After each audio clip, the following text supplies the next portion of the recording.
I'm Paul Bucciarelli with the Lawrence County Economic Development Corporation and Lawrence County Regional Chamber of Commerce, and welcome to Chamber Chat.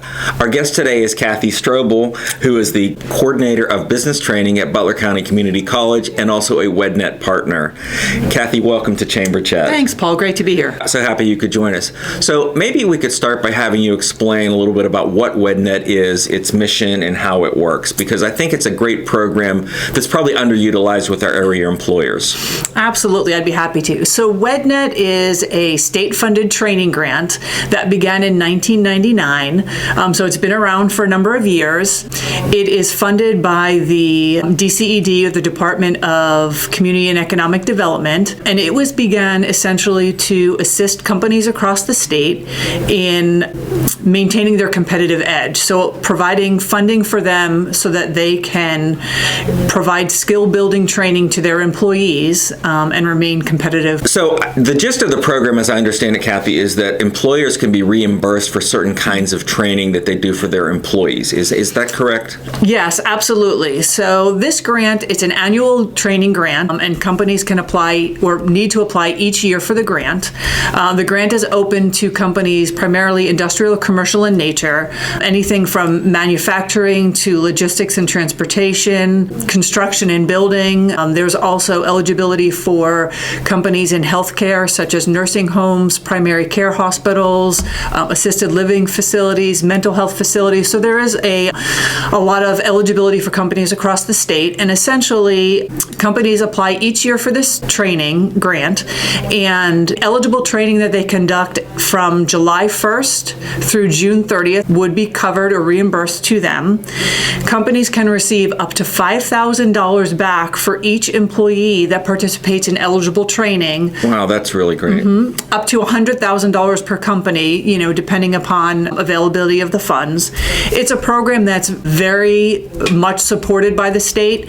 In fact, we just this week received additional funding from the state, which is why we're here to kind of get the word out again. It's a grant that is, like I said, utilized across the state, not as much in Lawrence County as we'd like to. So that's what we're really trying to do, is kind of get the word out here in Lawrence County so that companies can receive this very important funding to be able to provide the skill building training for their employees so that they can remain competitive.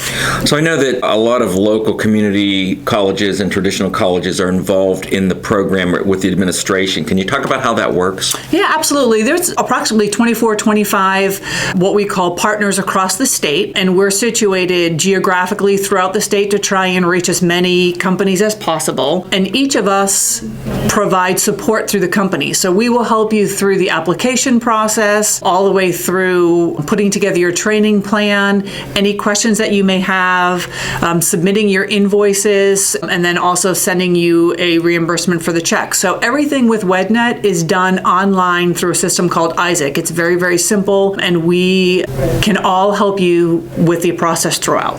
So it sounds like if a company needs a little bit of hand-holding, or maybe they don't have the luxury of having their own HR department, that your group could help companies get through the process. Absolutely, and that's part of what we love to do.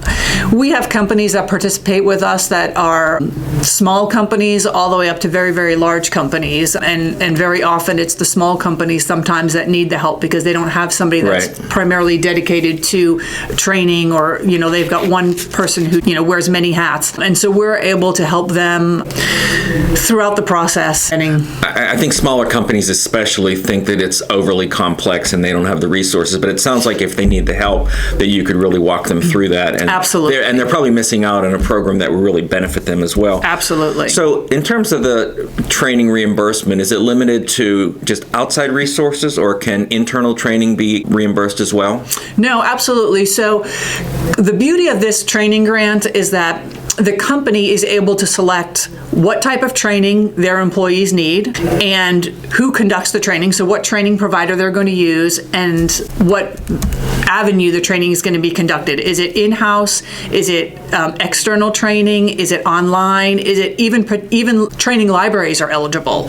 So everybody who participates in the grant can bring in outside training providers. So every company can bring in any outside training provider that they would like. Large companies that are 500 or more employees are not able to do in-house training, but smaller companies are. So by in-house training, we mean like one of your employees can conduct the training. So if you've got a plant manager or a safety manager, and that safety manager is going to conduct training for your employees, you can even have that reimbursed for you. So there's a lot of flexibility, it sounds like, with the program.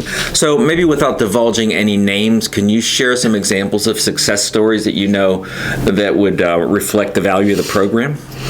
Oh, there are so many. I mean, it's great to work with every company. I especially like each year we try and add new companies to our portfolio of the groups that we work with. And working with new companies, I think, is the most rewarding, because this is kind of like almost like a Christmas present, you know? Like all of a sudden they've got these funds that they didn't realize that they would be able to, provide this training for their employees, and now they can. Last year we worked with a company. Actually, this company was a Lawrence County company that was new to the program, a very small company, and they were able to conduct training on new equipment that had new technology that was going to greatly improve the way that they did business. And this was training that they would not have been able to conduct had it not been for WEDNET. So they kind of started last year, and they were a company that we helped a lot last year. So we worked with them very, very closely and answered a lot of questions for them because they were new to the process.